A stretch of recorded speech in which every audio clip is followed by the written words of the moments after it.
We were already in order. Yeah, we're still in order. Well, to the extent possible. Disorderly. But what I would like to do is to recognize Wayne and the 35-page draft we have now seen. Well done. And take it away. Okay, so you all get the draft. Just to stress, the plan is nowhere done and it's, less than half the volume. But it's sort of think of it as being mid-project checking. That the big picture, the goals, the vision, those are tentatively done, which is why we're talking tonight. When we come back to the community in whatever it is, 3 weeks, that's sort of what will be happening. Like all public meetings, some people have never followed the process or take comments at anything people want. But the primary purpose of the meeting is to check in on the vision, check in the goals, check in the big picture. And then, we're fleshing it out, we're adding demographics, we're adding text. So understand the blank things in there, are so common. What I just passed out, you all have seen this. This is from the draft. Yeah. It's the really important part. So the 1-page vision, I love the vision. I don't know if any of you were on board, whatever it was, 10 years ago, 15 years ago. I love the vision. So rather than starting fresh, which is what I usually do, I started with that vision, did some editing to get rid of things that are no longer relevant, added things. So it's not the same thing, but it's the same flow of doing it. And, tonight or the next 3 weeks, any feedback will be great. And then the goals and the focus area. So, I'm going to show you the same things in the PowerPoint, but that's what the short version. The short version is probably the things we're most likely to check with the community over time. So the process going forward, if this works for you, we can totally change it, is this meeting, I'll then be revising the plan somewhat, still focus on the big picture things, going to the meeting on the 29th, and then March, really building out all the plan, have another working session with you, 2 working sessions if you need it, and want to push you, and then go back to the community again. There's been some email with Kendra and others saying, let's make sure that last meeting, which is really about the plan, that's the one we want to put all our eggs in the basket. That's a really big out. We want to get people all along the way, but that one's particular. The other thing in terms of outreach, and I can bring you through it today if you're interested, is in our proposal to you all, we said we do a community survey, which I plan to release probably the day after that public forum, March 1st, let it run through March 4th, I think, and that gives us some additional feedback. We're just trying to hit the community in different ways as people respond. Wayne, would you address for a moment the high school forum, which I found particularly interesting, compelling even? Yeah, so it has 3 agendas. Let me give you the less important ones first. One is just, in every community, and you're no exception, it's really hard to get young people involved and get them. So we like going to high school and getting students involved.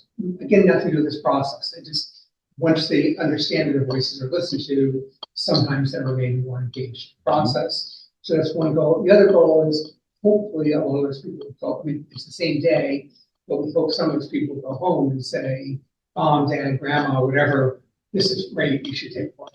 But the primary purpose is and I've done this a lot of times, and you get a very different message from students than you do from community members. The part that's most interesting to me, and maybe it's not the same thing here, but as adults, we often focus on our own neighborhoods as our identity, because students come together, and obviously you're regional school, the students come together. Some of the students actually have a good vision of the community as a whole. Whereas you own your house, that's your biggest investment, you're often focused. So we tend to get some really good comments. Not always, it's a bit of a crapshoot. The principal's been a wonder, and she's the one doing the outreach. So I have no idea how many people we're getting. We had 2 class periods, and I said it's fine for people to come to both class periods. And the time of that is what? It's the same day, the 29th.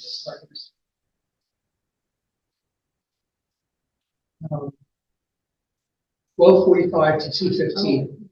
And that, I don't know how the school works, but that's 2 class periods, so it's Thank you. and like community members, to be honest, students who are involved self-select.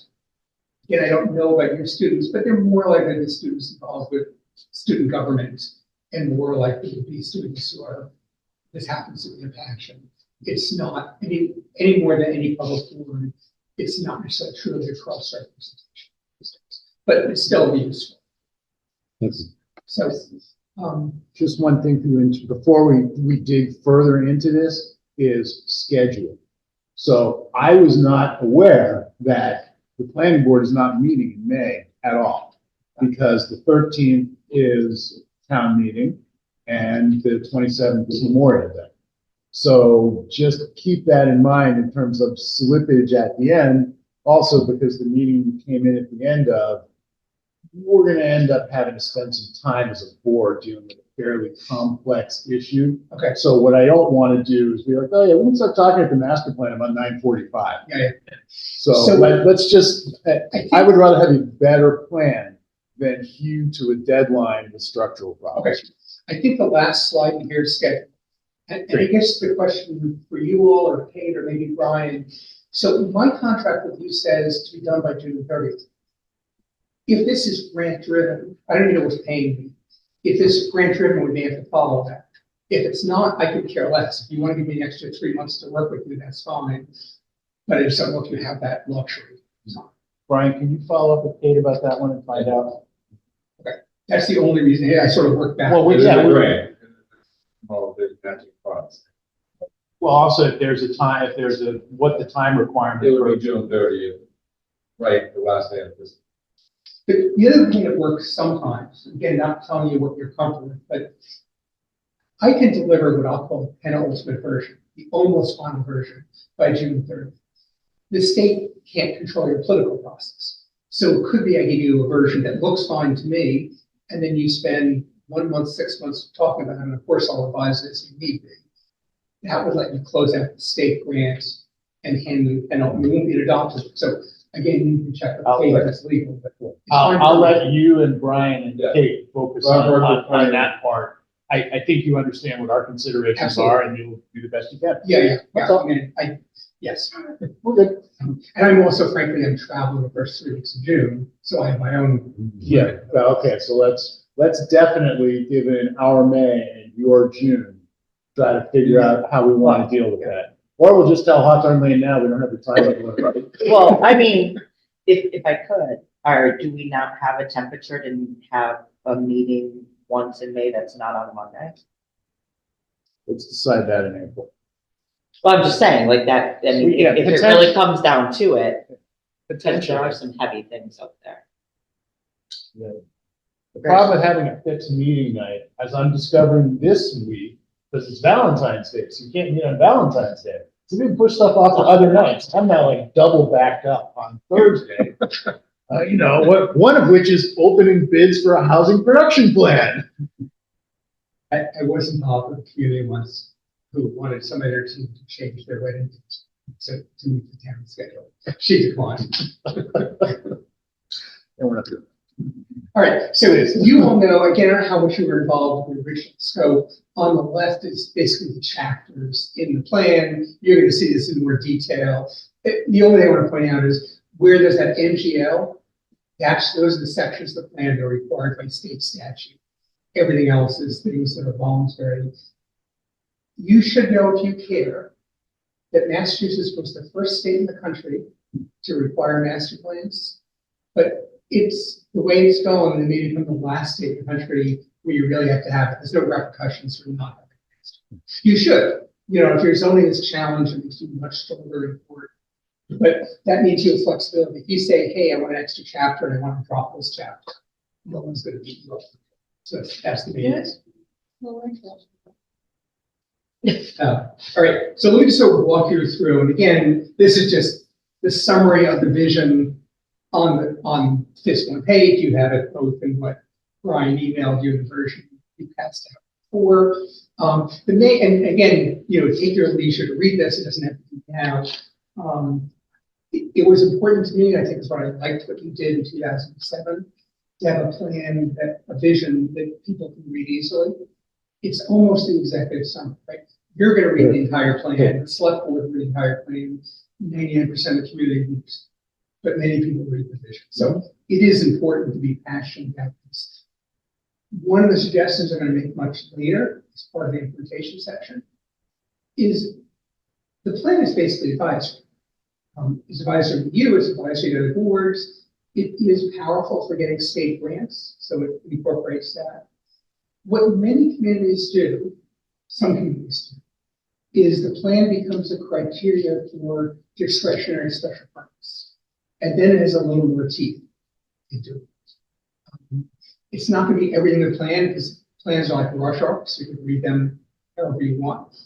But it's important in that process that the vision is really something that gets your DNA. You say, yes, this is us. And so, for example, the one thing I did, I mean, lots of the stuff I've seen in previous plans, the one thing that's in here, I'm not trying to slip anything by, is there's been very little discussion about, I don't know what the name of it is, but the village on Main Street just before the Clinton town line, just before the mayor.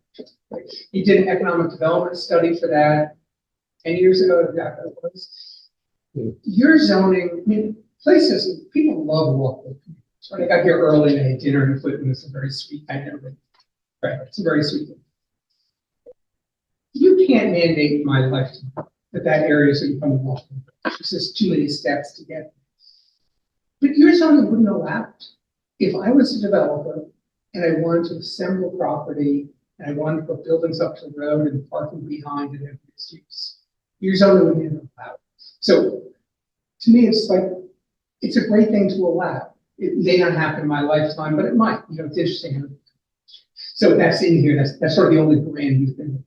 As the person that was on the 40R committee that looked at that, decided that there were too many individual owners to really make the 40R zoning process work there. And at the time, attention was switched to a parcel in North Lancaster. Made more sense. So that's what the first 40R zone went in, but it's certainly been discussed for that part of South. Okay.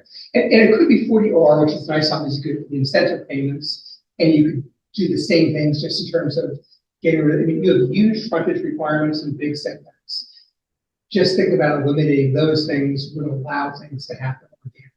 Again, it wouldn't happen quickly, but, and I understand low priority, I mean, if I was an investor, it's not the first place I'd invest, but it has the density, it's far from a highway, but it has sewer, which obviously don't have in a lot of town. So it has some assets that don't exist in Houston. Sewer most of all, and nearness to things. So anyway, so otherwise you're recognizing most of it as things in this vision. Hopefully trying to merge them together. Obviously, you know, at the public forum, we heard a lot about, I mean, not just a rural and suburban community. We are a rural and suburban community, but that's not all we are. And when I look at the demographics, like, you know, everyone complains about your tax base, 80% residential, but your tax base, the amount of commercial and industrial you have is still something that a lot of suburban towns are jealous. You know, so you're in between, you're not a big, you know, you're not dead, so you're not that kind of thing. But you have a lot of things. So people seem to agree, but then there's conflicts. So North Lancaster most of all between commercial use and industrial use. So I'm trying to focus on that. So the rest I'm just going to walk you through the demographics. This is mostly a hint of what we'll be fleshing out. But if you haven't seen these before, in the upper right, this was called population pyramid. That's the standard way for showing population. The left side is men, the right side is women.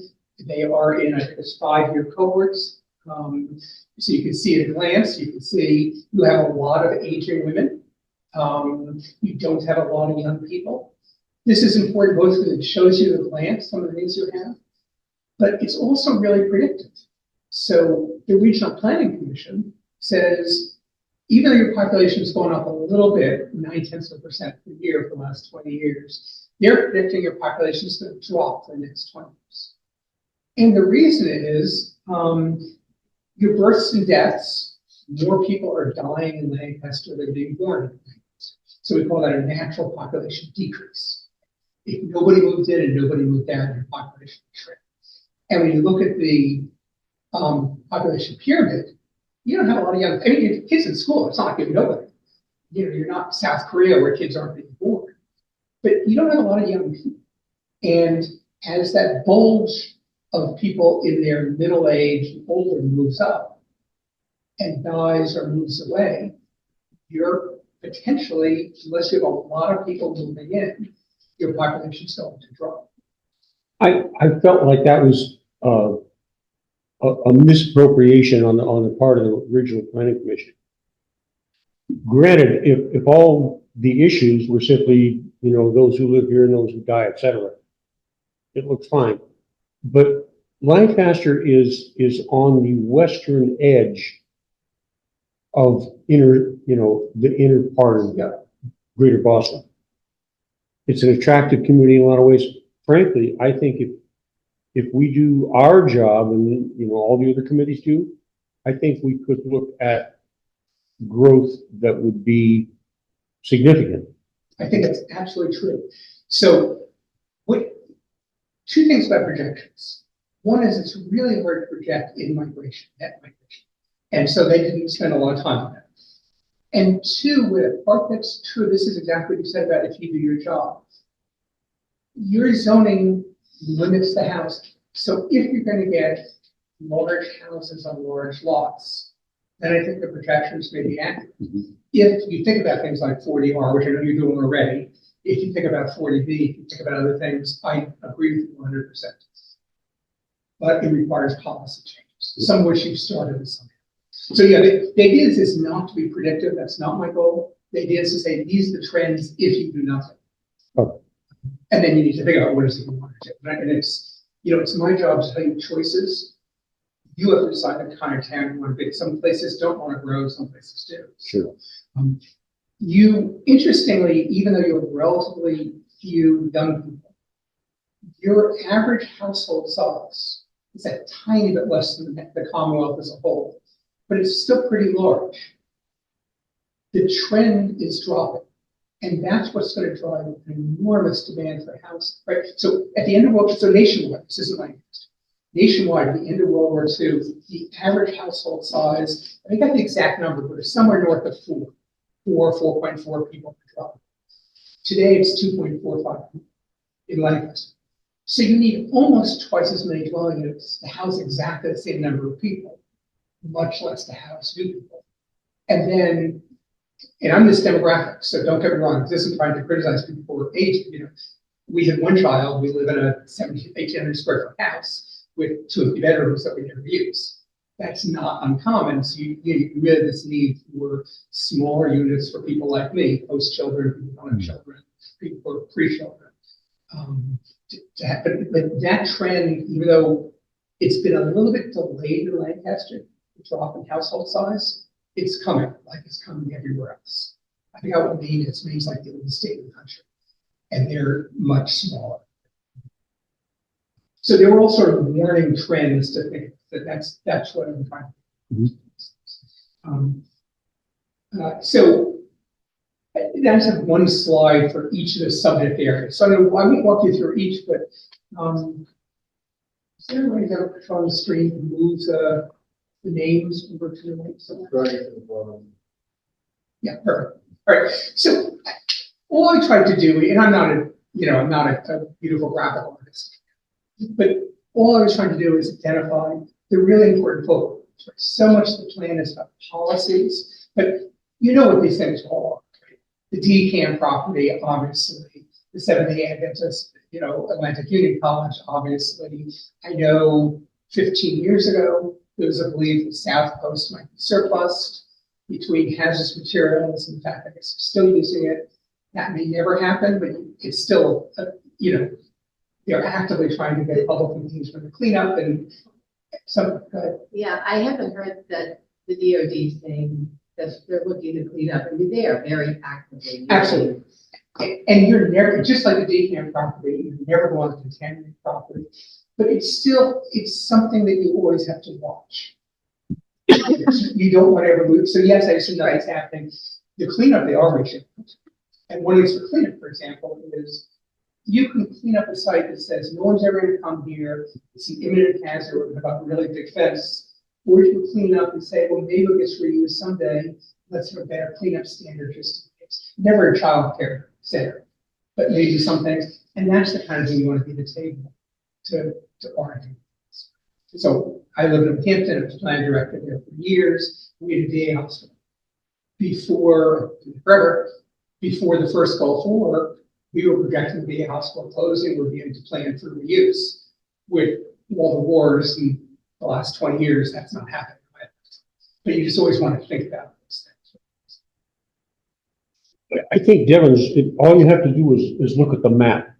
And it's clearly, it's like at least a quarter of the land mass of the town. I doubt if a dozen residents in Lancaster understand anything about what that means. If there was some sort of benefit that accrued to Lancaster when Fort Devens took that part of land, I think there needs to be a little summary about, this is Fort Devens and this is what it means. And if there's, I think in one place he indicated that there might possibly be some opportunity for collaboration with DOD to get something done beneficially there. That would be totally cool to know. That's great. Yeah, I'll give you an example. It's happened in the Department of Defense and other departments in federal government. Is they coordinate across agencies much more today than they did 20 years ago. So it used to be, the plan in 2007, just from your plan, was maybe some of that land goes to Oxbow Natural Wildlife Refuge. 20 years ago, either land was Department of Defense or land was Fish and Wildlife Service. Increasingly, I live near Air Force National Guard base, for instance, and there's grasshopper sparrows. And U.S. Fish and Wildlife manages the grasshopper sparrows, which are a ground nesting bird, while the Department of Defense owns the property. So you can see more of those collaborations that it's not only hunting or fishing or even people walking, but Fish and Wildlife is doing habitat management. So I can imagine that. So this is just my thought. I love the idea. I think the collaboration is great. If we put it in writing, I don't want to give anyone the wrong idea that DOD is always the suggestion. Okay, that's fair. Down the road, maybe, if they ever said, hey, we want to slice off a piece, but I don't want anyone in town going, oh my God, now we can get back on that. Okay, so I'll explain. When you see that last line there is actively monitor South Coast cleanup and plan. Maybe I'll focus on more as the cleanup, because that is going on. They are have announcements for cleanup. And that's, yes, Mm-hmm. that's. What I'm always a believer, and you can see this later for transportation, is Brian or Kate, or maybe it's board members trying to make it work here, should put in your schedule once a year what's happening in the South Coast, what are the right meetings. There were a few things that the community economic strategy, the transportation improvement program, where some had a sense that you're small without a lot of staff, you weren't always at the table for regional conversations. So those three things should be part of Brian's evaluation. Brian, you can make a call once a year and know what's going on. It may not be more. I was really mixed about your zoning, I have to say. You have one of the most complete zoning and most thoughtful zonings that I've seen anywhere. And you have zoning that's not that easy to read and not clear. And I think there's opportunities to address all the things you worked so hard on in ways that make it more clear. So that's actually one of our priorities. So to the extent you can be specific in recommendations, hand them off to Brian, he'll circulate them. Okay. But especially if you can find, relatively low-hanging fruit, we're trying to train the residents of the town that at every town meeting, you should expect some tweaks. That's right. Ideally not controversial ones. Yep. But just to have that be a process. So Okay. anything like that you can do would be great. That's wonderful. And I'll do the same thing, so like your subdivision regulations, I haven't even opened yet, so I don't know anything about them, but you probably don't know that that's the planning board adopts, not town meeting. So it's maybe less important, but it's a lower bar, frankly. Anything that we can do as a board instead of town meeting is Okay. especially important. All right. I assume the second one on this list is already your to-do list, your MBTA community. It seems a bit of a ripoff because you have one MBTA stop. You don't really benefit, but nonetheless, you have to meet that. I assume that that's already in your work program, so. Okay. All right, so I'm just putting the years there. The commercial industrial opportunities, obvious, North Lancaster, the other spots where we have commercial industry expanding, but also expanding, and what I spent my life as a regulator, and I'm not anti-regulation, but I am someone who thinks every time there's a regulation, we should articulate exactly why we get that regulation. And so I want to go through and think about that, particularly for commercial industrial. Are there opportunities to make it clearer for commercial industrial products that make it, my experience is most communities say, hey, we approve special permits, people shouldn't be afraid of special permits. But when you talk to land use attorneys, they say, you never hear from the developer who looks at your zoning and walks away. So how do we send that message? I have this later, but I'll jump on this now. What happened with this issue? When you get to the industrial piece, you can see discussing tax increment financing. So you had tax increment financing for affordable housing. There's a separate section of the statute that's for commercial investment. My guess, and I don't know what goes on here, my guess is we had a great project, we wanted a tip, and we thought it would make a difference, you might go to town meeting. But that's often too late. Like, it's great to have a policy up front. Town meeting approves the policy, it's on their website. For example, a common policy is we're not going to support retail in Route 2 because the market will take care of it. But we are willing to put some of the into industrial. Frankly, the market doesn't take care of it. It's that kind of thing. I can warn you that will certainly be controversial, and that the idea of tips in the past has been quite unpopular with residents. The other is we're trying to come up with a map of actually developable commercial industrial space. That's great. So, well, because then I think it will inform that discussion a lot more, and you may be able to say, well, gosh, there are no big parts that you would necessarily even need to talk about this, or there are. And just to think about TIP, there's two parts that are important. So Barry Bluestone did this big survey on locational decisions and what was important. And this is 15 years ago, but people still cite it.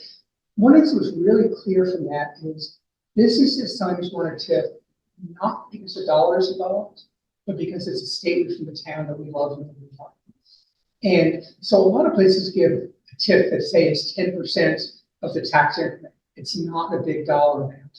It's enough to show the love, and more importantly, the state, when they give grants, wants towns to have a little bit of skin in the game. So it's enough to be. So we can talk about that, but I'm not talking about deep tips. The 10% again is often unbelievable. Not that it's nothing, but. So the focal points, obviously, town green, we heard it over and over again. Not exactly sure, we had a small sample size in public forum. But you can, protecting the town green can mean a couple of things. One could be saying, this is great, let's protect. The other is to actually do an internal transfer, an Article 97 transfer.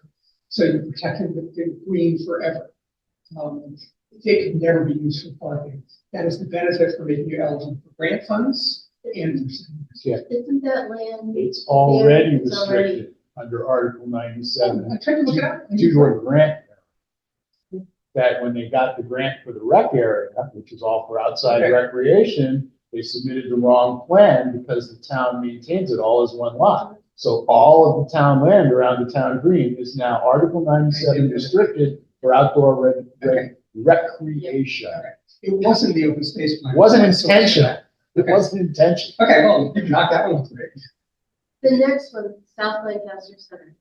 I think you know what or what, I think you know, I don't know what you're referring to, Bob, I'm not sure what you're referring to. Well, the town center, Atlantic Green, Howard's that area, was that South Lancaster? We've never, at least I've been along around here way too long, we've never called it a center. It's just South Lancaster. So Okay. North Lancaster, the center, and South Okay. Lancaster. It's very confusing, again, as an outsider, Yeah. did there used to be a zip code for South Lancaster? Yeah, there is. Yeah. Still is. Oh, still is, okay. Yeah. So my electric bill goes to 01561, but all my mail goes to 01563. Okay. Okay, National Grid got it all wrong. Yeah. so yes, I mean, obviously, you talk about this 21 before you Yeah. are Exactly. in college, but just sort of think about what are you trying, what does it want to be? So I don't even know, I don't think there's mail delivery out of South Lancaster. I think all the mail delivery is out of North Lancaster, you have a PO box. Yeah, South yeah. Lancaster. Yeah, PO box only in South Yeah. Lancaster. But that was designed, to serve the college, to serve the Yeah. SBA community. et cetera, Exactly, et cetera. but I'm just thinking for general on this presentation, I would just call it South Lancaster. And then Main Street Village by the railroad bridge, That's South Lancaster. that's South Yeah, Lancaster still. also. But there's a the only section village- between this, how do I distinguish? It's just South Lancaster. The only village we really have is North Village, All right. which is. So I mixed it by- Ponican Road, Yeah, Bonington Road. which is off Ponican Okay. Road, which is, So I'll call them Mill both Village. South Lancaster, but because it's great, it's different, I'll define it some of the way. Yeah, Yeah. or if you wanted to do South. We're getting really Center. tired on you. Yeah. Call it like that. Well, no, this is center This is would actually be the blended out. AUC Yeah. center, or the AUC campus area would be, I think, what you're referring to. Okay. That is completely crucial. Yep. There is no South Lancaster Center Yeah, without AUC coming back to life and doing something. Right. So the issue, I mean, I know that, Brian and Kate are working with your consultant, John Moon, Yep. on your wayfinding. Mhm. This is, I mean, you can do wayfinding for historic sites and important sites. This is the kind of thing I think wayfinding is. There should be a place. I should, if I go on a date, but if I went on a date and I was telling someone I'm working in Lancaster, Yeah. I wanted to say, oh, there's this cool, underused village center that has an empty college campus. It should have an identity. There should be a wayfinding, whatever you call it, I don't care, but there should be a clear identity there, which is different than most of the railroad. so I think it's always just been South Lancaster, just like, so for example, the fire station down here has always been called Central Station, which is kind of odd because we don't have a North Station. Yeah. But Central Station is the center of town, or Center Station, and then that one is South Station, and the plaque on it says South Station, Okay, that's great to know. and that is in the historic. Okay, yes, that's what I need is all this checks on the terms. But I do think that, I'll probably suggest as part of your wayfinding piece, you think about how do you create a sense of place? Mhm. You all live here, so in some ways that sense of place is less important. But it's really important for people to know, what makes this place tick. Like, I liked wandering around Atlantic Union Mall. I think it's a really cool area, even though it's not commercial activity. It's incredible. The only thing that worries me too much about promoting it is we don't have a lot of say. It's not owned by the town. Yeah. The town can say, we want you to do this. For all we know, they're gonna say, we're gonna leave these empty buildings for another 20 years. Absolutely. And And I think not you're, much we can do. yeah, I mean, your role is facilitate. Your role is make sure the zoning allows it to the extent the state incentives, that you can incentivize it. Yeah, absolutely, you can't control it. And I frankly think it's a cool place, even as it is now, not with any activity, so, Solid Stop Pizza. yeah, there you go. So I think that's everything in this one. In terms of the map, The post office, right? in terms of map, obviously Nashua River, and I kept them confused originally by the North Nashua on the main stem, but I didn't. Oh my God, so yeah, so the Nashua comes down, Now I understand, since figured it out. and you have some loop backs too. I know that's why everywhere I looked, there was some. It has it didn't loop really matter. back. Ricky, eat it. Ricky, eat it. Somebody's gonna eat something. Oh, I'm sorry. Yeah, the issue with the national, to me, is crucial to the identity of the town. You got it. I mean, you can take a town like Fitchburg.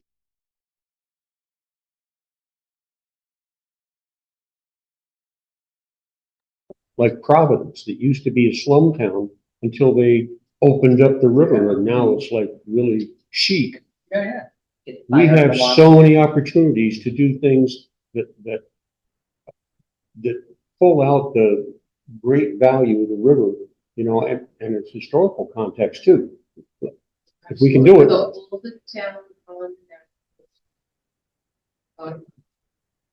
Yeah, I mean, I'm a canoeist, you know, I want to come here and canoe. People, and even if you're not an outdoor person, it's hard to go anywhere you can and not bump into the river. So, you know, we talk about placemaking in general. And so whether it's the wayfinding program or everything else, how do you pull out? Because, you know, the worst thing you want is for people to not know the difference between Bolton and Lancaster and, you know, Pittsburgh, right? You know, you have a strong identity, very different.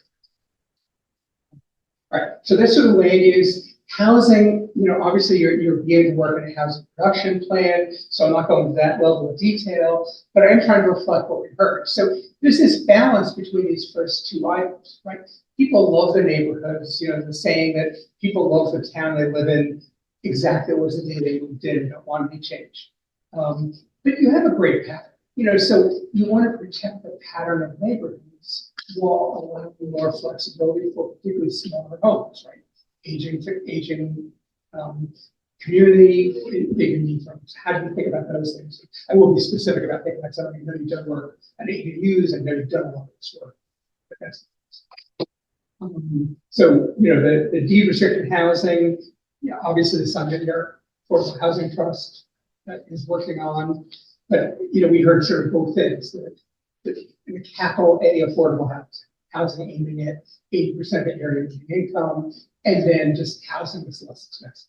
That isn't this sort of industry. So how do you do those things? You obviously experiment with a lot of these things. You can look at CPA or full. That box is too small to be here, but that's just pulling out the demographics. What does it need? What is it that people are allowed to earn and be eligible for affordable housing? Science people don't. You know, the rule of thumb is it's 30% of your income, more than 30% should. The part that we talk about a little bit for housing as well, that's not in the slide, is, as you know, you don't have great transit, right? You're surrounded by communities with rail, so you have transit nearby, but you don't really have very good transit here. There's been increasing focus on, we use this figure that housing burden spending more than 30% of your income. But this is other figure that hasn't gotten that much attention until recently. Your transportation burden if you're spending more than 15% of your income on housing. I mean, on transportation. And if you're going to live in Lancaster, mostly you need to own a car. Not everybody does, but it's hard to. So in some ways, your housing crisis is worse when you think about the people who spend more than 40% on housing and transportation. Mm-hmm. Because you can't, you know, you can live in a lot of places and not have a car. That's Can't go to the grocery store in Lancaster without a car unless we got some moose horse right. or a wagon. We don't have a grocery store. We got to walk to Clinton. Yeah, right. Exactly. You need a wagon to pull it back up What the are you hill. talking about? We have a grocery store, we have companies. You're really gonna buy eggs from them? Not by any different companies, but Exactly. technically, it is a place where you could buy Going these up George things Hill if to you farm had stands to. getting my eggs. Oh, yeah. So economic development, a couple things, obviously, you know, people kept talking about tax base. I want to focus a little bit of the plan as this works for you on both the traditional, how do you attract the new businesses to move to Route 2? You know, you probably know that part of it, your attractiveness for a lot of businesses is you're close enough to Boston Metro to serve them, but far, if you know, land prices are high here, they're a lot less than 30 miles closer to Boston. So that's sort of often the niche that, you know, that's getting those things. But a little more focus, I didn't see much of this, maybe you have it somewhere else, and we call it economic gardening.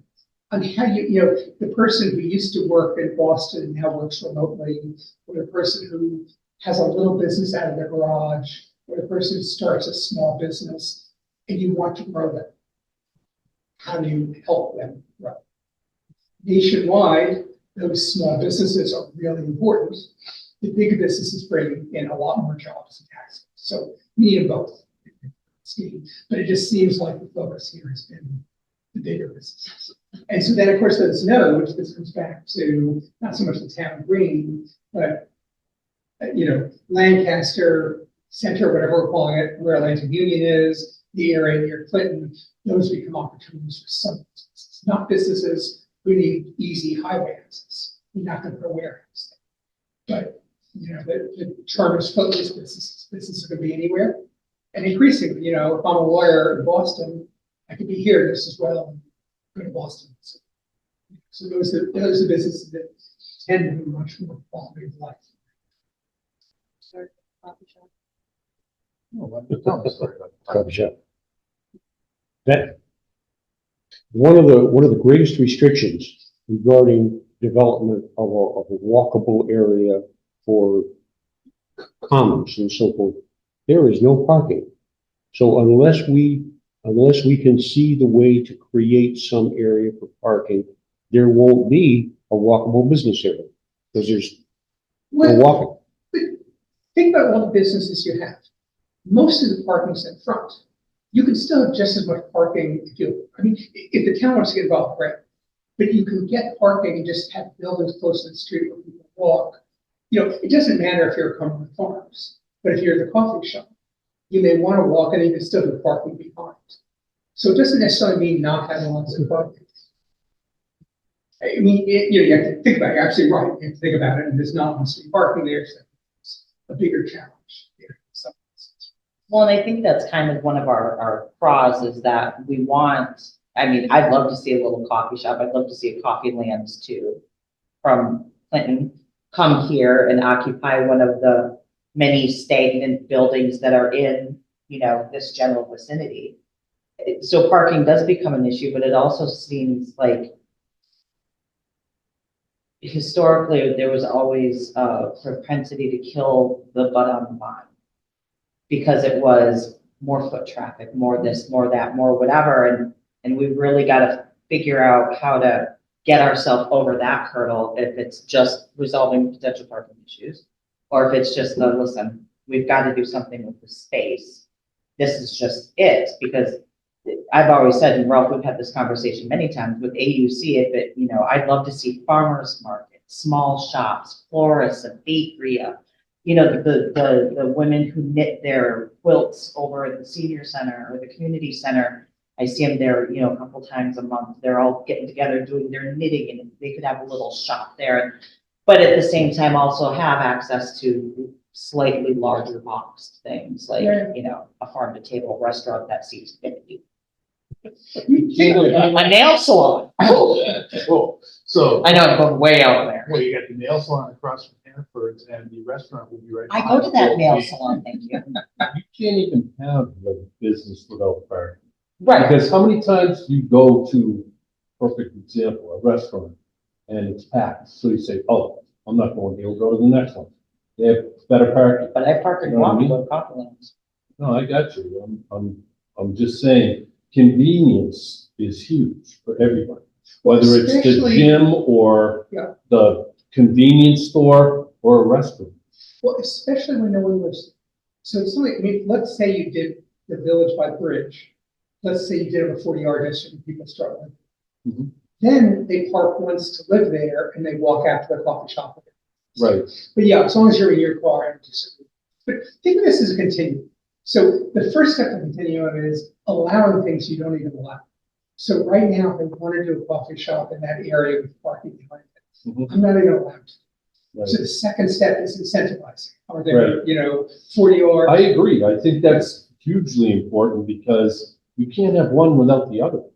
It just doesn't make sense, Like I said from the get-go, no one's gonna pull into a business where there's no parking and they have to park 500 yards down the street and walk up. Maybe if you're, fitness enthusiastic, but not typically. I mean, the rule of thumb I use, just if it helps, is if a place, I'm not saying it's anywhere like this, Mhm. but if a place is crappy and undesirable, Yeah. people will walk about 500 feet at most. Mhm. If a place is nice, most people will walk about 4 tenths. And if it's incredible, there's elm trees and it's walkable, people walk 6 tenths.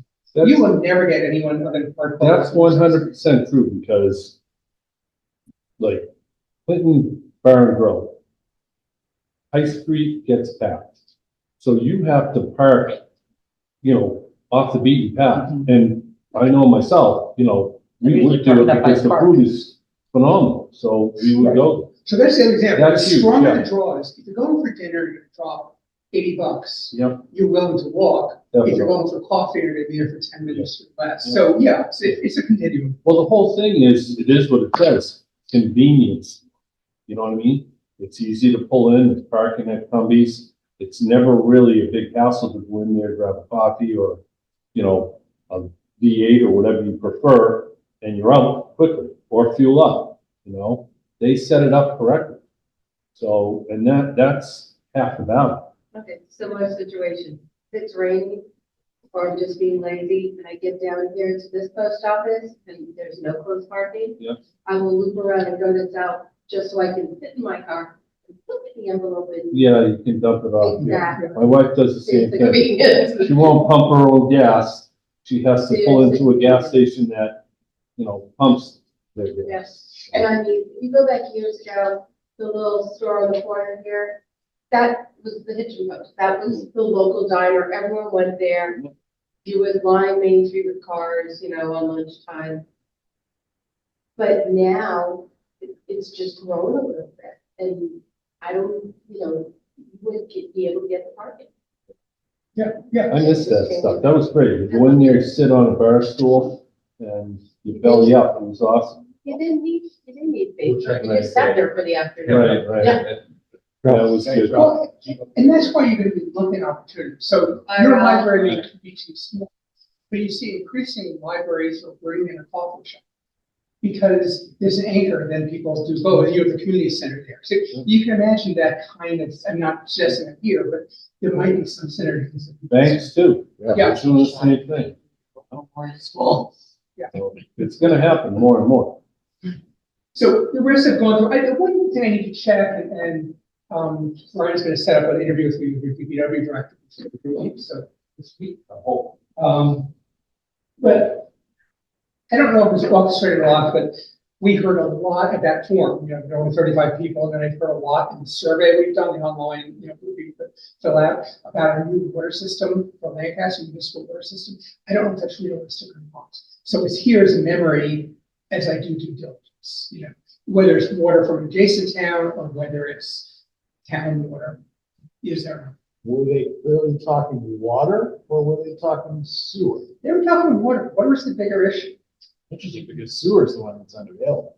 But at least for the homes are big enough that probably, I mean, for an industry, I understand this.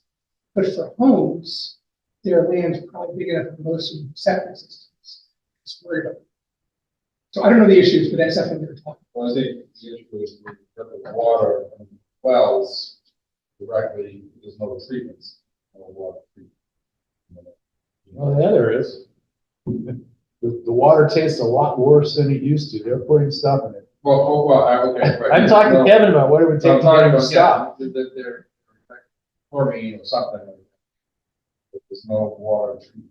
I thought our water was great. I mean, I've never, I don't have town water, I have a well. But, growing up in my parents' house, I thought Lancaster had like one of the cleanest waters in, Well, I just hear it today, so everyone's saying, just thinking that keep it as is. is that true or untrue? I think it's different sections of town, depending on the piping they need to do, and this is going down the wrong Oh, way. so this is So, like- old piping problem. Yeah, I mean, where I live, we have excellent water. I hear other people say they can't wash their lights, but, Really? oh, yeah. But we Yeah, have and My everything. house is 2005 and I have weeping copper and I can't wash my You're whites up and last night, that's why. I have stains all over my Your porcelain. house in the new development. But we That- were but teed off the with Gosling. Oh, so the pipe that are going to there is. So, You for too? instance, no, see, we used to have bad water pressure in old pipes, but those were pipes that theirs probably put in the late 1800s. Yeah. And I don't know, 5+ years ago, I did old cast iron pipes, which probably had like a tiny thing in the middle, Yeah. were replaced with 8-inch plastic, and it's great. But they found coliform at one point in the water tanks, so now the state insists that they chlorinate. Well, I know So my sister's better house- flow, much worse taste. My sister's house is in front of me, right on 117. They have great water pressure, great water. I have great pressure, just the quality is. That washing the whites was specifically the term. Yeah. A lot of people use. I take my whites, my really expensive white bed sheets and wash them. Interesting. Right. All right, so that seems to be the issue. Not great. Um, Good for flagging it. Yeah. So natural and cultural resources, no real surprises here. As part of value, obviously, the river and the focus on the river, the south. Some of these things show up more than the category. So the south looks cleanup. The invasive species, which certainly something showed up a lot in the space plan. And this is every inch of the common. You know, as we get better at the environment in many places, invasives are getting worse. Plant or animal? The thing that I think the open space plan was talking about was more plants. We are beginning to see mosquitoes we didn't have before. And so that's a concern. Like in Northampton where I live, we caught a trap, just two, that whatever mosquitoes that carry Zika. Yeah. Nobody has Zika, it's not spreading, but that's the concern. But I think there's a comment so far. I think there was a new tick out there too. So a Bunch of new lot more yeah. ticks. I don't know if it's new ones. Or, Yeah. There's definitely more Yeah. ticks. Yeah. Significantly more. I hike and just shed. Well, that's because there's not enough coal. No, chickens So I'm not skinny ones. or guinea hens, yes. Certainly celebrating both the natural and built environment. The natural environment includes things like the rivers. It's interesting when I looked up the inventory of historic buildings and properties, you have a huge inventory. And there's some histories I can find, but less than we thought given your rich history. So how do you celebrate that? That could be part of the wayfinding program again, because we can focus more on, I happen to like cemeteries, you should bring cemeteries, but those kinds of things. And that's more part of that placement. We would think of it celebrating history being an economic development strategy, but it really is. That drives to signage. I mean, you look at, for example, all the various forest areas, unless there's no way to tell whether or not you're in a town forest or state land or any other thing. So the thing that we're starting to look at regarding signage could be really important there. And particularly, what's open space is not always clear like a town forest. Like personally, when I go into Cook Conservation Area and there's a state forest there, I don't care what the boundary is, so I can wander free. But I care about when I'm walking across the property. The town forest, they spent all that money clearing and bringing in like harvesters. I was down there probably 2 months ago. And it's so overgrown, you can't even walk down there with your dog now. They brought in all kinds for parking areas, for hikers, for walkers, and I didn't even recognize where the ponds were. And they're basically building. It's crazy. It's like I said, now it's full blown forest again. And I'll add this comment about ticks. I'm seeing land managers increasingly saying we have to clear the trail 4, 5, 6 feet Yeah. wide. Like my wife is petrified of ticks. She wouldn't walk anywhere where she's going to bump into vegetation, That's right. which wasn't true even 10 years ago. Yeah. Well, it's definitely an issue.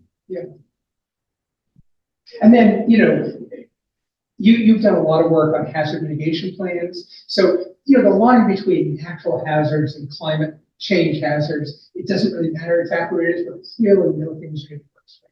Not necessarily hotter weather, but prolonged weather, droughts, Rain.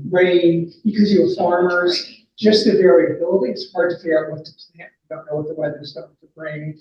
The lack of frost is making the ticks worse. It's not so much the warmer summers, but nothing's killing them in January. Yeah. And so addressing all those things. And we're reducing the risk. Some of it is changing the pattern for clearing the walking trail from 2 feet wide to 4 feet wide. It's not so, like look at your culverts again, and where you should be very good. If you're like every other city and town in the Commonwealth, a lot of your culverts are worse now. Yeah. Open space and recreation, you just adopted plan last year. No, I'm sorry, your plan's about to expire. So your plan runs out, I think, in November of this year. Usually on the plan, I don't add much to the open space section. I steal from the open space plan. Your plan is 6 years old, so I'm still mostly dealing with it. It doesn't include the town green. So mostly was on here is from the plan, but just I put these in boxes. So we really implemented the old plan, which is good. Prioritizing writing a new plan. New plan is important because you're not eligible for state federal funding for open space acquisition without having. So besides always being good for plans, for it. And then I just put these in boxes to think about preserving ecologically valuable land and farmland, so say, and then preserving land for the sake of people using it. So recreation trails, just it's a curious way to think about this. And then sustainability and resilience. So a lot of this is thinking about climate change. These targets are really just to test with you. There's no magic. You don't have to. This is not a section of state requires. The state's goal is to be carbon neutral by 2050. So I put that in there for the community should be carbon neutral. That's basically just mimicking the state. You could be more aggressive. The one below that is the one that's more aggressive, and you decide whether you can be more aggressive or less. The town buildings. These are aspirational. No one's going to take you to court if you don't need them, but it's important. And you're going to see this in the next slide when I talk about facilities. It's not somebody's thinking millions of dollars in buildings that leak, but it's worth thinking about life cycle costs, like life cycle assessment. LCA is a big term these days. It's basically saying, if you think about the payback in 10 years, almost no energy efficiencies make sense. If you have to pay back over the life of the boiler or the life of the building, lots more makes sense. So just sort of think about renewable energies.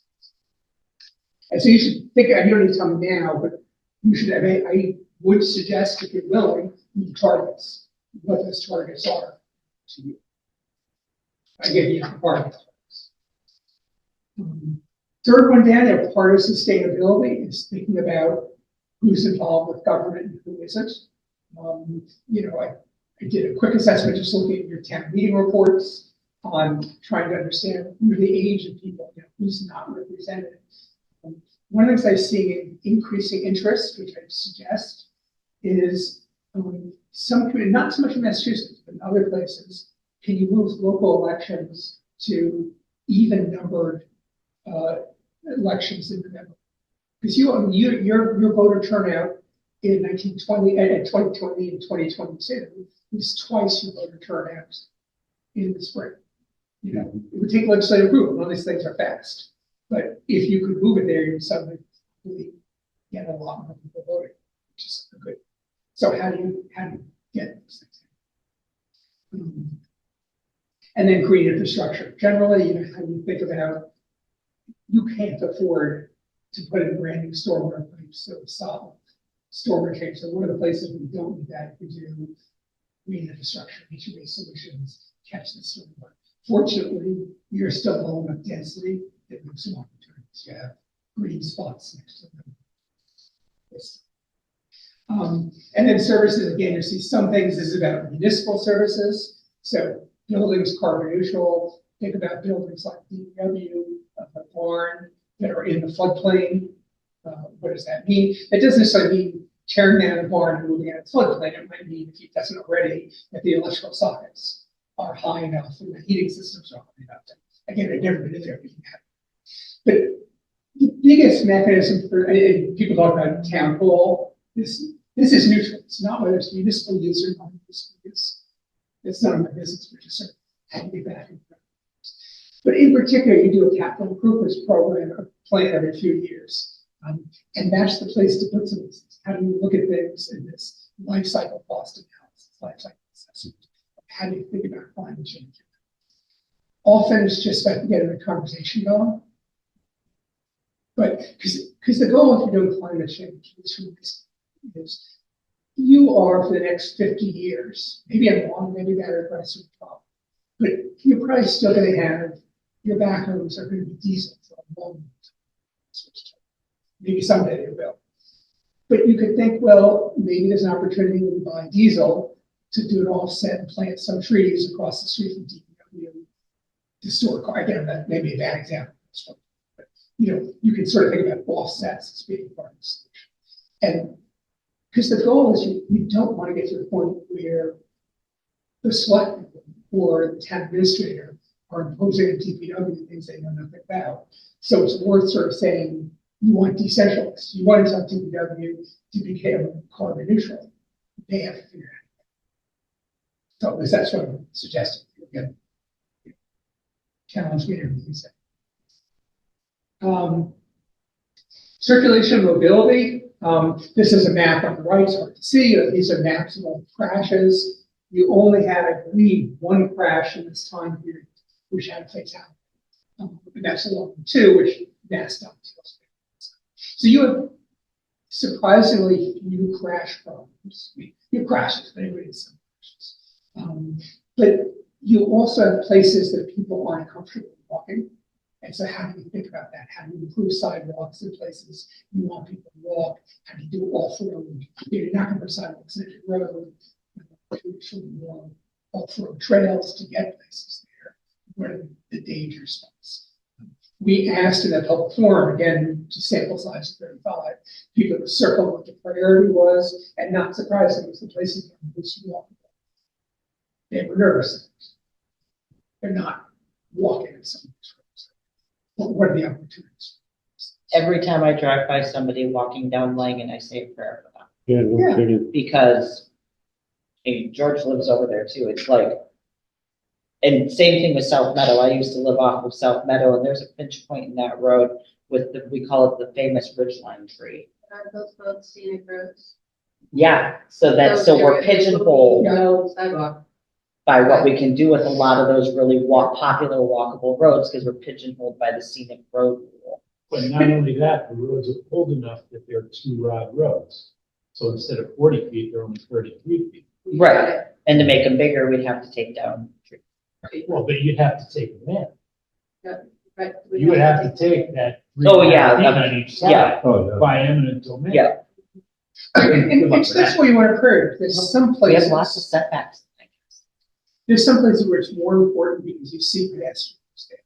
Like, if I was doing a more detailed study, I would put out pedestrian counters and try to figure out where people are walking, even though they're taking their walk. We can do this in the winter. If we ever have snow again, we We're often supposed to get a foot tonight. tomorrow. We look for desirables after a snowstorm, go a week later, and see where people are walking in the snow. That's what really strikes desire.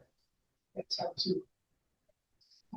Or just origins, destinations. Like here's a school, here's a so prioritizing where people walk. I haven't researched this, but in many communities, one of the indications is where they're sending buses to elementary school where they don't need to.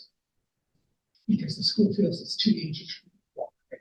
Kids should be able to walk a mile to elementary school, except they can't on their roads. And that's always Yeah, not allowed to. Yeah, no, I wouldn't send my kid out, Uh, not because of the it- roads, it- but because of the various things that. Well, no, I think there's new rules compared to years ago. I mean, you can't let a small elementary kid off a bus without an adult there. I don't think they can walk that far legally. I don't know. Yeah. But most communities are providing bus services. In some places they don't have, whatever those numbers are. And if a bus is $200 per day, that covers a lot of potential improvements. So just sort of thinking about all those things, and some of this is just being part of the regional conversation. So your metropolitan planning organization, which is the same thing for you as a regional planning agency, prioritizes a lot, millions and millions of dollars every year in federal funds. You want to be at the table of those decisions. Listen, I'm just looking, the 2 fatalities are on Route 2. Yes, yeah. Yeah. So that's not going to be your area. That's a good sign. What, I don't know, I kind of thought there was one at 5 Corners, but clearly I'm wrong. Well, this is a 4-year period, or 5-year period. That's not, this is 2018 to 2022, I think. I can't remember. Okay. So it could have been before. But so, MassDOT is wonderful. MassDOT does all of these things, but their priorities aren't some of the same as yours. So being at the table. One of the issues about mobility is that there are a fairly significant number of people from Lancaster who take commuter rail. Now, the town of Shirley wasn't even mentioned in the report, but it's the closest. Okay. It's the closest thing on the commuter rail. If we had a shuttle that went from a couple of places in Lancaster to either Shirley or Leominster, I think, people would definitely use it. And it would reduce. And you also, the shuttle goes right down there too, it doesn't stop in town. I mean, that's the other potential, is the shuttle to Boston that stops in town. I forgot, or maybe it's near Boston, is that? Parking ride, We don't have a parking problem. ride is probably. Was that team? This actually is not MBTA, it's called. Regions over in Shirley? Oh, yeah. That's close enough. Yeah, sure. They said Mark, shuttle, that's- yeah. Okay, And they have a stop, one, One. in front of D'Ambrosio Eye Care. Yeah. And that is how the MBTA touches us. That's it. But you also border, I mean, in terms of the Well, yeah, MBTA. But I mean, community, directly touches. Yeah. Yes, Yeah. I would drive to Shirley or Lennox. Yeah, you have two bus routes that go through town, but one never gets off Route 2, and then you have that one there. And then you have it's all in Shirley. Well, and I think if it should various proposals come to fruition in North Lancaster, including a 40-hour smart growth with some housing, an argument could be made vigorously to have a stop be there to go to one of the two commuter rail stations. That's exactly That would make complete right. sense. That's exactly right. Transit, every town wants better transit to encourage smart growth, but it's not going, they're not going to come until. Until we make them. Right. Same thing with like DCAM. If we end up putting housing and stuff down at DCAM, it would make sense to advocate for a stop to go to either Shirley or Leominster to get folks from DCAM up to the commuter rail. Just send the commuter rail back from town. Make that your effort. But Yeah, we opened the Thayer station. Yeah. It's quite convenient. No, And bring the circus train. that's a hard pass for me. and yes, and I guess what I'd add is, usually we're particularly interested in vulnerable populations. Most people are taking commuter rail, probably own cars. Whereas you have elderly people in town who can't drive and need a council on aging van to go to do their I'll shopping. take my mother everywhere. Yeah, so that kind of stuff becomes even a higher priority. But yeah, I mean, my wife and I had two cars, now we have one car because transit's improved enough. I'm always gonna have a car, I find just You sharing. have a huge transit system out there. I mean, I went to UMass. That was all over the place then. Yeah, there's a term, I don't know if you've heard these things, is transit-dependent riders and choice riders. So transit from Northampton, I teach at UMass, and I take a bus all the time. It's a really good bus service for choice riders like me, people prefer the car. But if you want to go from one side of Northampton to public housing project, literally a 10-minute drive from downtown, it's a 45-minute bus. Oh, yeah. Really. The only people who do it are people who have no choice. So yes, the UMass ride is great and a local. That's still a free service? No, what is your UMass student? Yeah, because we used to go from Puffton Village to campus every morning, obviously. Then all your parties. And it was every, I don't know, 12 or 15 minutes. Yeah, it's great, but it's heavily subsidized by the colleges. Okay. And that's why in Northampton, the go to college are great, the ones that don't go to college. Yeah, they must run through all 5 colleges, correct? Yep. Yeah. So, the priorities, thinking about the villages again, pedestrian improvements. Pedestrian improvements, even though everything's expensive, pedestrian improvements are often the cheapest way for person-mile traffic. And so particularly your kids before they're 16, are walking, after they're old enough to walk alone and before they get their driver's license. And then I'm not going to do this now, this is like the last thing, but so this is the part, try to be, so think about the plan as being 2 time schedules. Most of the plan is things I hope is useful for the next 15 years in terms of big picture visions, and then an implementation action plan that 5 years from now you throw out because you've done all those things. But those are the low hanging fruit. That's why yes, about zoning changes and regulatory changes. And Wayne, I think there's one element that we can't fail to address. Yeah. And that's the cost of doing things. I mean, taxes are, everybody's, Yeah. burdened up to the ears with taxes now. And we've got a $220 billion new, high school coming in just a couple of years. So that's gonna go like up to here. Where is the money gonna come to do any of the things we want to? And somehow that needs to be addressed. Yeah, absolutely. Well, that's part of doing that capital improvements assessment is, sometimes people cut costs because things are so expensive and ends up being more expensive. So think about that. Let me just use the last one on this list. So you probably know this, you have a really good bond rating, but not the highest bond rating. So, one of the big costs of building a high school is borrowing the money for the high school. And so thinking about how do you tell your story? So bond rating companies, I forget the exact ratios, but about half the bond rating is based on tangible things. Right? How much debt do you have? What's your tax limit? And about half is things that are less tangible, right? If a big hurricane comes tomorrow, do they think town government has a backup site and it's ready to go if town hall burns down?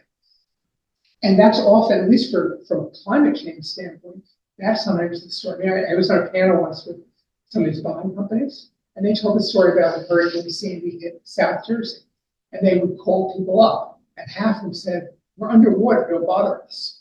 And the other half said, "We're in our backup town hall, we have all our records, what can we do?" And those are the ones who got better bond ratings for next. So think about yes, we think about all those things now. I didn't understand this. In a lot of places when I do work, some towns have high taxes, some have low taxes, but they're often similar to their neighbors. You're sort of like Bolton's taxes are far higher than yours, but Shirley's taxes are significantly lower. It was sort of odd how quickly the story moves. But how do you tell those stories? But you're right. You're never going to have enough resources. So that's why you're doing this. Right. It's a great story about the bonds. Yeah, it makes a big difference. So that's all I have. Well, you've done a great job. I'm sure the rest of the board will comment specifically, but you really put an awful lot of work into this, and this is really, it's a great start. Good. I mean, obviously, it's not done. Yeah. And you're going to turn to me at a certain point and go, it's never done. You always have to keep tweaking, which is as it should be. Yeah. But I think that this is a really good start. And, I'm very pleased. I think you guys have brought up a few issues that, the one about what is South Lancaster is big in my notes, going through, where is this? Yeah. Because I live down there. So, but I think you've hit the stuff that we need to do. I appreciate that sustainability and resilience is not legally mandated, but I think strongly that we definitely ought to continue down this path and have it. So I'm pleased. It seems like stuff is going along, and we're interested in hearing from you as well. Are there places where we are not as a board, not as with the programs we need to do in terms of pushing the process forward? Well, Kendra's done a good job of pushing us to get more people involved. That's something that for me as an outsider, I can't do a very good job. So I can certainly use as much as possible, turning out the bottles. Right? We don't want to bias this for people who show up. So I think that part's. But the five of us don't get to entirely determine the town's future all on our own. So that actually brings up another decision point you all should think about. I think, and I heard this on your call, the first part of the meeting where I sat in, I think the select board is very careful in saying you're an independent board, you're an independent election. You're the only board legally that has to adopt the plan. In many communities, they ask the select board to endorse it. Not because there's a legal impact, but when you apply for a grant, it's really useful. And in fact, that's the language I tend to use. You're adopting the plan. You're embracing it.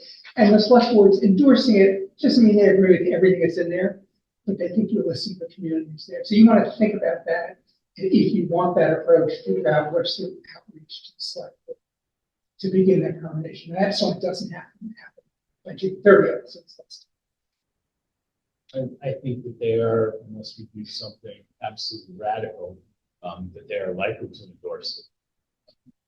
Well, yeah, because having that working cooperative, and cooperation with all the other boards and whatnot, it kind of cements that, that we did our job. Select board's kind of giving it its kiss on the forehead. And yeah, if it improves a grant status or, being able to apply for more grants than maybe we have historically, then Oh, yeah. hit that nail right square on the head. Tell the select board that they will endorse. I mean, I don't think we're trying to Again, that's reinvent the just- wheel here. We're just updating it, making sure it makes sense. Well, that's one of the things that I liked, is that going through the first half of it, this plan said this, and this plan said this, and this plan said this, and just going through and linking them all, I thought was, it gave a good historical continuity, which I think is important, because a lot of times people are like, oh, that's an interesting master plan. Suitable for wrapping fish. Let's move on. And obviously our goal is to not do that. Well, this goes back to your question about, there's never enough money. So these are pennies of the dollar, so I'm not trying to oversell it. Your plan should be driven first and foremost by your vision. But once you do that, it is a vehicle for bringing in grants, right? So you've had an MVP grant, I think, in the past. You received an MVP? Oh, yeah, I was just actually thinking of that when we were talking about. resiliency. Yeah. We were in the community, I don't think we've actively pursued a grant. And the next cycle is coming forward, I was calling MVP 2.0, which is going to give you $50,000 for planning to renew your MVP part, and particularly for deep engagement of people left out, and $50,000 for a seed project. The idea being it's a lot easier to get people to table a plan when they know absolutely if someone can get 50,000 isn't Sure. whatever you said, or but so the plan hopefully helps set you up for something. So can I ask you one last question? So I said we would do a survey as part of this process. This is the mock-up of the survey. And there's a couple different ways to do the survey. The part that is most useful for consensus work is to make sure the community shares the goals. So that's the way I set up the survey. So just like the slides I gave you, it says, do you agree with these land use goals? And it does all the things I want. Again, I'll correct the land use. So it says, yes, I agree, we should prioritize the redevelopment of DCAM campus, or I don't know, care, or no, I disagree. And then so it goes over. So it's useful in the sense that it reinforces the really important message from the point. But there is a risk, frankly, that a lot of these things are mom and apple pie. How can you not be in favor of redoing the DCAM campus? I could also ask some more, biting questions of the things you want. The problem is you can't, if the survey becomes too long, people won't do it. So it's sort of a balancing act. So I chose in the mock-up to do just goals. I can change it. So I guess that's a question for you all. What I said. I think you could probably, like the very first one on the screen right now, respect the physical patterns of existing neighborhoods. Kind of have to be, you kind of have to be a jerk and say, no, I want to Yeah. live in the neighborhood. Yeah. So I think, Okay, sign me up as a jerk. okay, you want to ruin your neighborhood? No, but I'm saying that respecting the pattern of existing neighborhoods is not necessarily our highest priority. No, I'm just So I- saying, if that's gonna be a survey question, I don't want the person who says, yes, I want to ruin the neighborhood to be my neighbor, you know what I mean? So It's should just a that really question be you're a survey answering. question? It doesn't, So there's two What ways I'm to talking do it. about is the way it is now absolutely critical. And for some people, nothing can change. But for other people, it's like, no, the way it is now is not especially critical. We can grow and So change. what is the three options? So it's agree, low priority, disagree.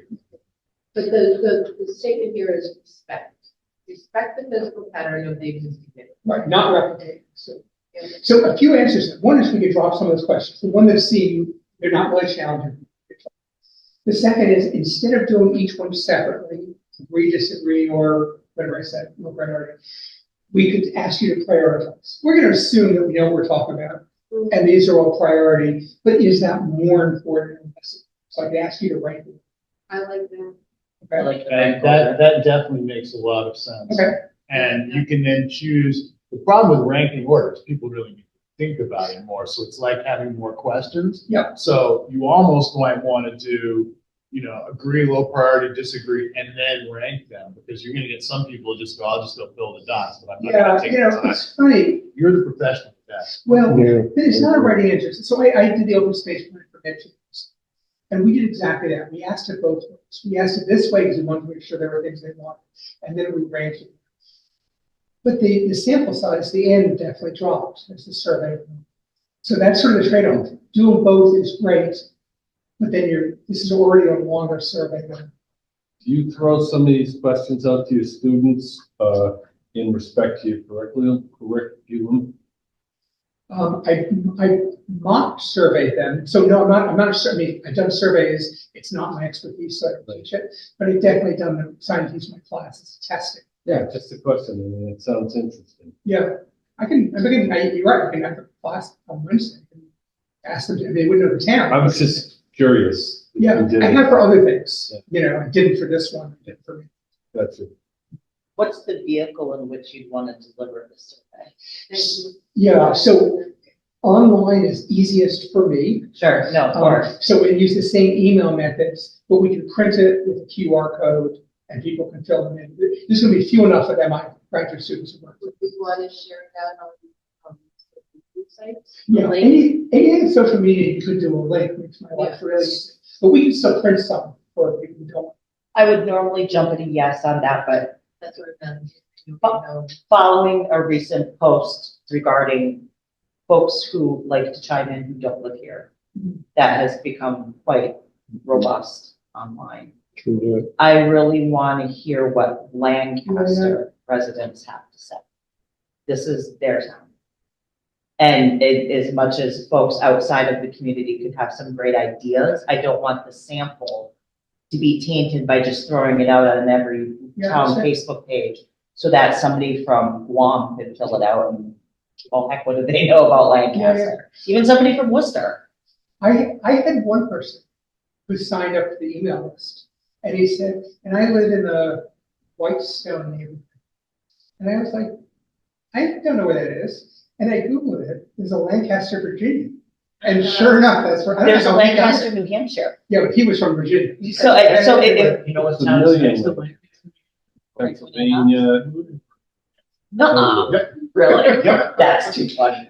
So that's my only caution on that. It's as much as I want tons of fresh participation, I don't want it to get tainted by non-resident. So we could use your email list, which is by control over. People on it. And then and you would know this better than I, like the library and the community center, those tend to be residents who go there. Yep, and here's an even more funneled down sample is, what time frame were you looking at having this produced? So I was thinking, so one of two ways. We could release it immediately. I was thinking of waiting to February 29th and seeing, do we learn anything in that section that makes you want to tweak it and releasing it really on March 1st. Then how about making it available March 5th, I think it is, at the presidential primary, which Oh. happens right there. That's, Or it's not, is it primary? No. There's some, Yeah, so yeah, yeah. Super Tuesday. Yeah. Yeah, it's Super Tuesday. And have that available Well, there, it's- and maybe somebody who wants to advocate or have some signage done up, I mean, I'll stand there So all when you day. say have that available, you're putting Like it a on- physical form, or have a QR code to say, hey, if you want to participate in our master plan, scan this and it brings them to the online So survey. you touch upon something really good, which is, as much as I don't want to see it on a piece of paper, because then someone's gonna have to key punch it, but you must have a student that gets in trouble that you don't get it. But Poor there is, Megan. there is to be some seniors and people who just do not do, I mean, my dad's got a flip phone. I mean, it's. My mom doesn't know how to log into her survey. so we can do both. It's not gonna be that long. We can do the survey to 5 pages. The first page is the QR code and encourage you to go online. But if you can't go online. Yeah, Yeah. Like, I would be- a huge fan of seeing like a presentation easel with a QR code that says something to the effect of, and those people who are smarter than me to put it together, say, you know, we want to hear from you, You can take- fill out our master plan survey, scan here, or ask for a paper ballot. And then just really simple directions on how, if they do take a paper survey, where to turn those into. Maybe put a box outside the plan. And maybe- or something. Don't put it in. with that. Don't put it in with your presidential election ballot, please. And maybe if we're not going to tweet, then maybe the 29th is when I release it. Like, if it's the high school students, I can bring it to the public forum, I can have a poster board. I mean, I want to advocate for an online participation as much as possible, because it makes everybody's job so much easier. But we do have that sample of seniors that that technology is just not their jam. And certainly the advantage with doing stuff online. I was is that trying not to Senior now. uplift the senior I appreciate side of that. Because I am one of those. technology is definitely not your jam. No, it's definitely, well, Can I ask for one more help? This is going to show my ignorance, so I apologize up front. But since you already know my ignorance about what's that Lancaster and all those things. So I try to get a minimum number of demographic questions, but I want to do some because it's useful across towns, right? Our people who are 18 have different answers. So the only thing I ask is race, ethnicity, age, and where do you live? But because I don't know, because there is no legal definition for all these places, I couldn't look it up. How do I describe where you live? What are the questions? Well, there's North Lancaster, which is gonna encompass everything north of 117. And then we have South Lancaster, but then we have, Lancaster. It's just, So I do just those three, people know where they are? yeah. Yeah. yeah, Okay, Well, Simple. the historic district is, Yeah, right. that part, South Lancaster, North Lancaster. Yeah, but I don't live in historic. No, you don't. Or south. You're more how would you north quantify Lancaster. yourself? How would you I quantify see, yourself? see that when you were So- saying Lancaster, you've got a few sections. That are Like just kind of South Lancaster. Lancaster is an area, North Lancaster's an area, so what if possibly we the said, center, and then, elsewhere in town. so, what we could go with, just hear me out, North Lancaster, Center, South Lancaster, George Hill, which that encompasses a whole Yeah. bunch of roads, That's more you, right? South That is- Meadow area, so that's your Chase, South Meadow, Moffett, Kilbourne, Rigby, Fulton Farm, on and on. We could do break it down that way. I'll leave that to Wayne. How many possible answers can you have I per think by question? going with those five, that It it makes it covers pretty. every part of town. Yeah, That's a lot. Probably Fine. not. just go with north, south. North Lancaster. Yeah. Center. South Lancaster. George Hill, South Meadow. Because I always referred to when I lived off South Meadow, I was always off South Meadow. Now where I am behind the AUC, I'm South Lancaster. Yeah. But Frank is definitely more George Hill. So the same for you, George. But then you get Mike, well, he's just a one-off. No, he's North Lancaster. North Lancaster, but it's always over on Lunenburg Road. Right. What's North Lancaster, everything above 117? Like That's like the middle school. Yeah, so even we had the North Main Street, so once you make that corner at the middle school, you're heading into North Lancaster. So they changed that though, because Yeah. they did. when I grew up, it was Ballard Hill. It was Ballard And then they changed everything North to Lancaster. this side of the center of town was North Lincoln.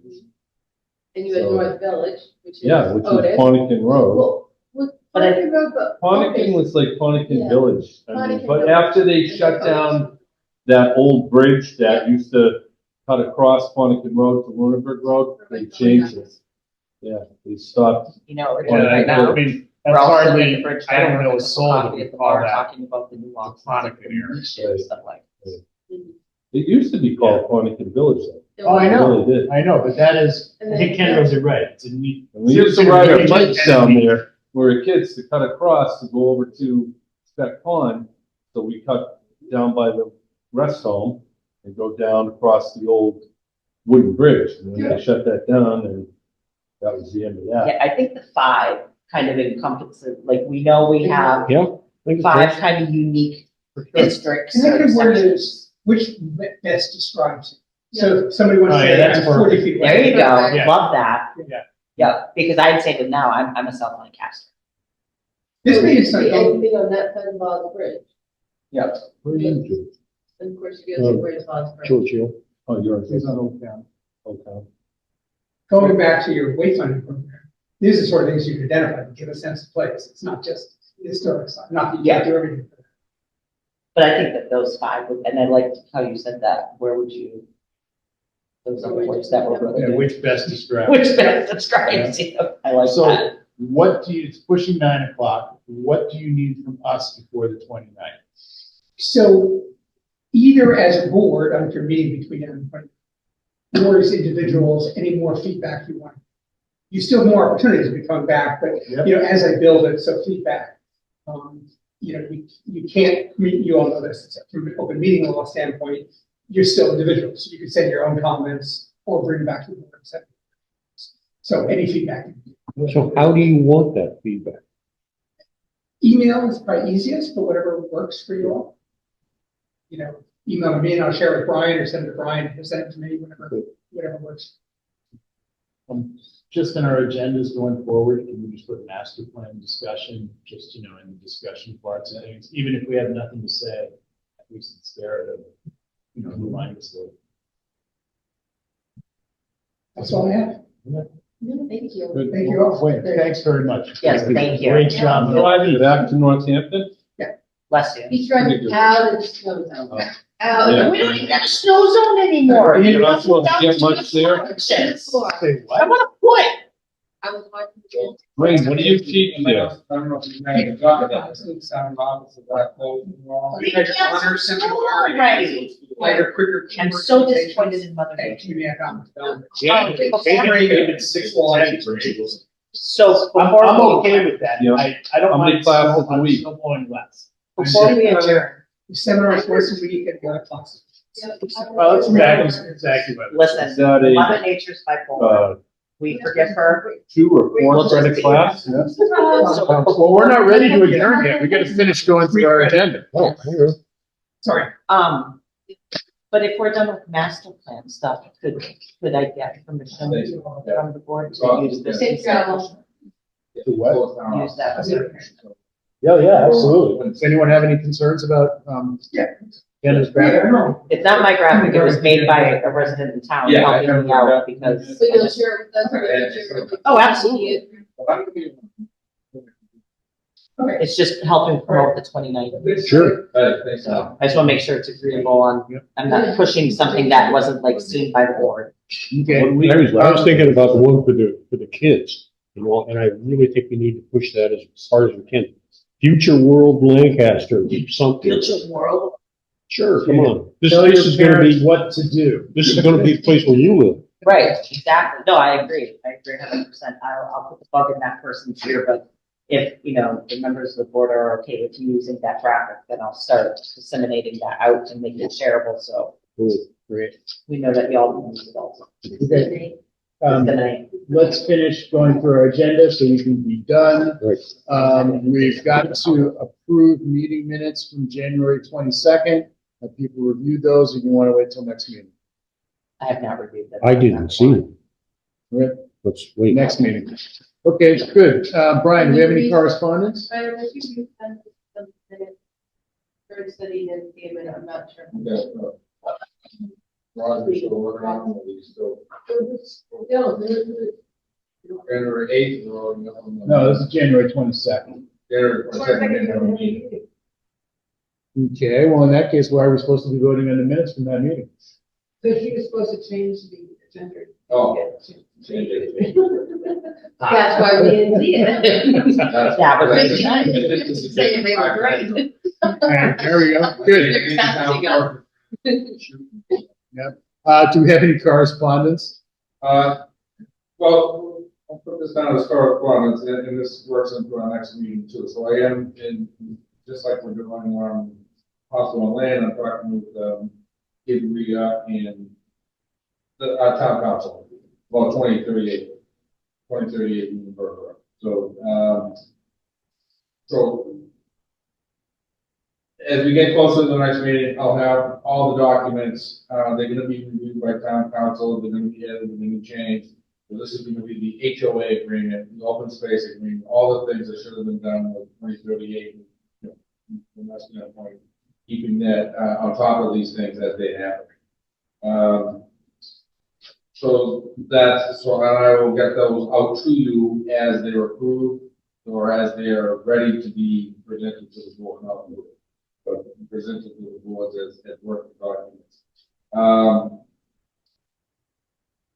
They're supposed to be in front of Conscom tomorrow night as well for that drainage, the detention pond that is supposed, may still be malfunctioning, but it's hard to tell without a major rain event to see if the sediment is still flowing through that pipe, for whatever reason, was at the bottom of that detention.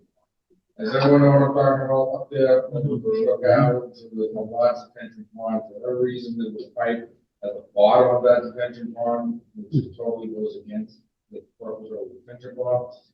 So they capped it. But Brianna, before she left, Friday, was her last day, we're still seeing sediment washing through. So they're thinking that it's probably residual from what was in the pipe when they capped it. So that remains to be seen. So they monitor it. But right as of now, they're under an enforcement order to repair and, make sure that no more sediment is falling into that Old Brook. Old Brook. Okay. And then also for the other two items, 357 Sterling Road and McGovern Boulevard. So peer reviews are either in progress or have already been released. In the case of McGovern Boulevard, they are reviewing and we're working on their responses. So hopefully we'll have those for the next meeting. The same thing with McGovern Sterling Road. They are reviewing their peer reviews that I have looked at the responses, and they will be revising their site plans, actual site plan drawings based on the peer review. Sorry, that was Sterling. That was From McGovern. No, No, we're no, just this talking was- Sterling Road. Yeah, Sterling Road. Remember they have site plan. Yeah. Still a lot of work. So they, also they originally was on the meeting, got a call and I left them a voice message. So that's what's going on there. So we will be revising their site plan for peer review. Did we ever get feedback from fire about access, those pinch points? Yes, I mean, Okay. they thought, yes, I think that's in the. That's gonna be, okay. So following up on McGovern, can Yeah. you just, give us some update after Concom tomorrow? Yes. In terms of just where they are, so we understand, especially it's important, at least to me, that they work their way all the way through Concom, so we're not doing Yes. backing and forthing. Yeah. So if, again, you could let us know if we should be expecting a continuance as a result of that. Absolutely. That would be great. Just, yes, and of course, we wouldn't be doing anything, but just, we want to be looking at, they want to start their road construction, there's a question about right now, the road covenant itself, which is part of the documents, they cannot, and that covenant says they cannot sell the lots until they get up to like the binder. After that, they can start selling lots. How are we going to hold their people quiet?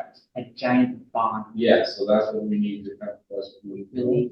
That's perfect segue to the next part of the discussion. Is that it for correspondence? Big, Yes. fat, sexy Okay. bond. Boom, wait a minute, I get to say new business first, Oh. and then I can say that I have reached out to Kate about this, and apparently we are in a position to put it in as a planning board policy.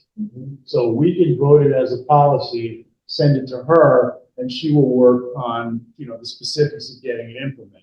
So, Brian, if we can get some draft policies or something, I have, That I have the literature. Yeah, that's good. so, for homework, if Brian, if you send out the literature and everyone, reviews and gets a sense of what do we want to see, we ought to be able to do this at our next meeting. Well, we're gonna have a discussion about it anyway, correct? Well, yeah, we're gonna have a discussion about the whole thing, but we ought to be able to ideally, at the end of the discussions, say, 100%. here's what we Yeah. want. Right, This is right. what we want our policy. Oh, yes, no, Yeah, yeah. absolutely a discussion. I would just want everybody prepared for the discussion. So ideally, by the end of the discussion, we'll have something ready to send to Kate. Gotcha. Which also means if you guys have comments about what you read, don't send it to all, but send it to So Brian. we can, Because Brian can anonymize things and say, well, the general sense of the discussion has been, we can establish some stipulations. yes, absolutely. Yeah, there's a few different forms of performance guarantees. And it's- Suit. Correct. Quantitative agreements. Yeah, Whatever they give us. gotcha. Well, and if I understand, and please correct me if I'm wrong, because I very well could be, and how I'm understanding it is the reason it's not in anybody's best interest to kind of, for lack of a better term, kick this can down the road until like after we get done focusing on master plan is because we can't, in the middle of an approval or post-approval, then implement bond. It has to be done prior It to. should be in the covenants, it should be in the approvals. Yeah, okay, Yep. that's why the timing kind of seems like a step it up instead of a, let's finish one and then go on to another. It's definitely- Decisions recorded with orders of conditions that don't guard law. Right, yeah, so we want to get, Or how. No, this is definitely a. march step it it right up. along, Yep. because we got some pretty big stuff sitting kind of out there. Yes, that's right. We all use, Hawthorne Lane and we. Bond. I believe we call Hawthorne Lane a cautionary tale. Yes, So, teaching moments. yep. For upcoming meetings, we're gonna continue doing it the way we've been doing it. We got February 26th, March 11th, and March 25th. Does anyone else have any other new business communications, anything you want to bring to the board's attention? Go ahead, Mr. Crickets. Okay, I would look for, George and I were working on wayfinding, and we're supposed to meet with the historic committee tomorrow, the historic council, historic commission. That we have to put that out next week, but, the same thing, we have consultants, and, we're in the early stages, and,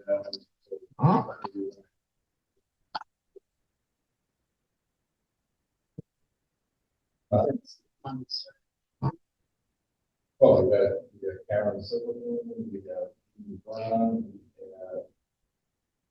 We can talk about it.